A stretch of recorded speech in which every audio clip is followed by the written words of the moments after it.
All right, have and have not fans. Now, this is another Charles video. I believe I posted a couple over the past week. You know, does he deserve to be president? Why is he so interested in Candace? This is kind of a part 3, if you will, just to get your thoughts on. Now, I'm going to do another video about how unrealistic the show is, but the fact that he's running for president, he's willing to put a dent in his schedule.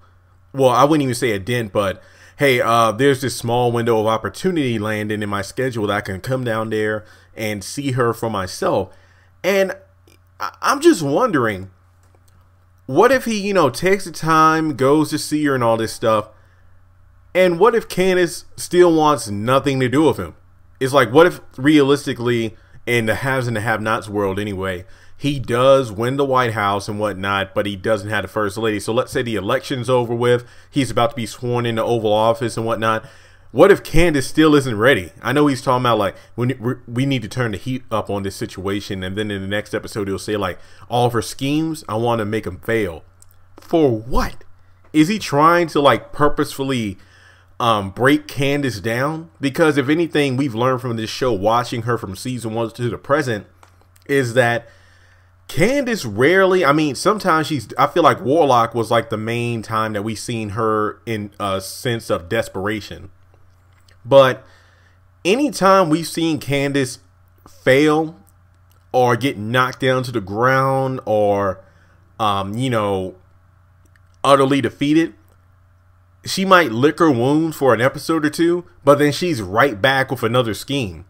So is Charles hoping that by breaking her spirit, he'll be able to put the pieces together into the first lady that he wants her to be?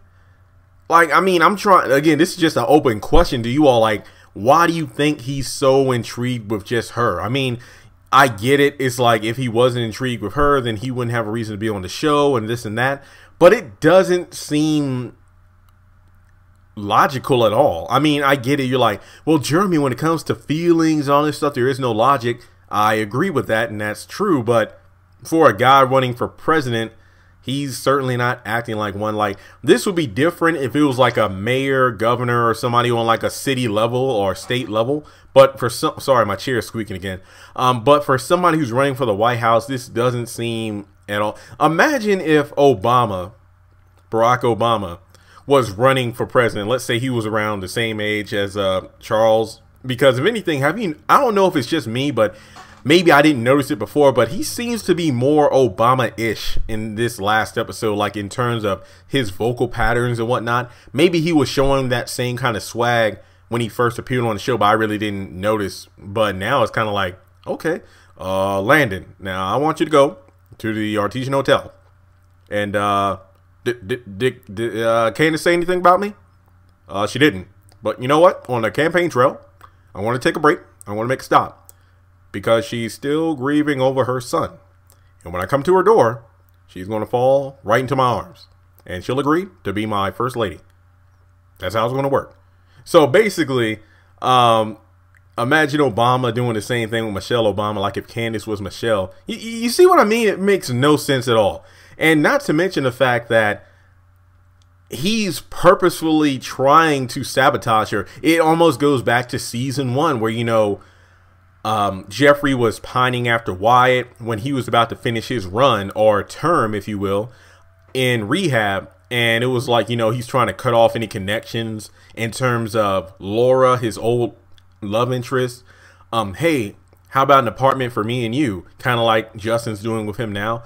But it just seems rather pathetic, if you ask me, for Charles to be doing all this when he's so close to the White House just to get this one girl who's nothing but trouble. Like I said in my other video about why is Charles so interested in Candace, like, again, I could definitely see why, in terms of she is a reminder of the kind of life that he used to live. But in a way, I'm thinking about when Warlock and Candace weren't an item, obviously, but after Candace extorted the $7.4 million from Jim, she was like, look, give up this pimping, drug dealing, gang banging. You're going to come along with me so we can get you on the straight and narrow in terms of a career. So Candace, in a way, in a way, is doing what Charles is doing to Candace. I guess you could say a major difference is the fact that, well, Candace wasn't trying to sabotage Warlock. She did put him in a compromising position in terms of, this is a federal judge that you're kidnapping, so he can come down on everybody if my blackmailing scheme doesn't work. But yeah, it's kind of, I'm sorry, maybe it's the fact that Charles is running for president that makes it so ridiculous. Whereas when Candace is trying to do it to Warlock, or let's say Jim was trying to do it for Candace, it would be ridiculously somewhat believable. But for Charles to be running for the White House and he's willing to like put it on the line for this street whore, I cannot understand it. So I don't really know what he plans to do. I mean, I agree. Maybe if Charles comes down there himself, he could probably talk some sense into her. That's what my guess is, because Landon is literally the middleman, the wingman, if you will. So for Charles to come down himself, that might make a difference. So maybe Charles would walk into the room and then Candace would just yell and all this other bull crap. It's funny how Veronica always screams, "You're beating me," and all this stuff. And then Candace is like, "If you don't leave right now, I'm going to scream." And I'm just wondering, for Charles to be in that position, imagine if the press comes in or something like that and he gets caught in a compromising position, kind of like Justin when Veronica came in there and recorded him in the hotel room with Jeffrey.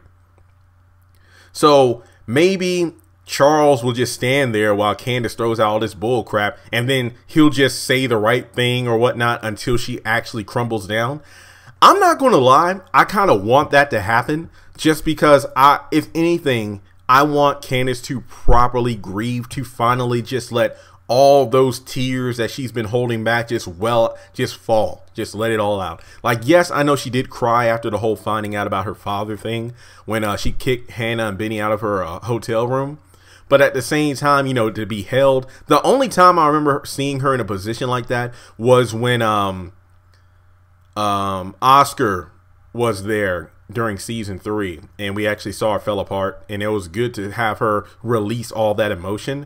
So maybe that will, I won't say that would change her for good, but it will be nice to get all that crap she's been building up, and then we just seen that personified or manifest into the Pimp Candace thing. But overall, I'm not a big fan of Charles trying to get Candace, because it seems rather ridiculous that he's going to mold her whether she likes her or not. And like I said before, what if she's still not ready by the time he's gearing up to enter the White House? I literally do not understand it. So in the comment section below, let me know in the comments, what do you think of Charles going after Candace? Do you feel like it's kind of pathetic, especially for somebody running for the White House?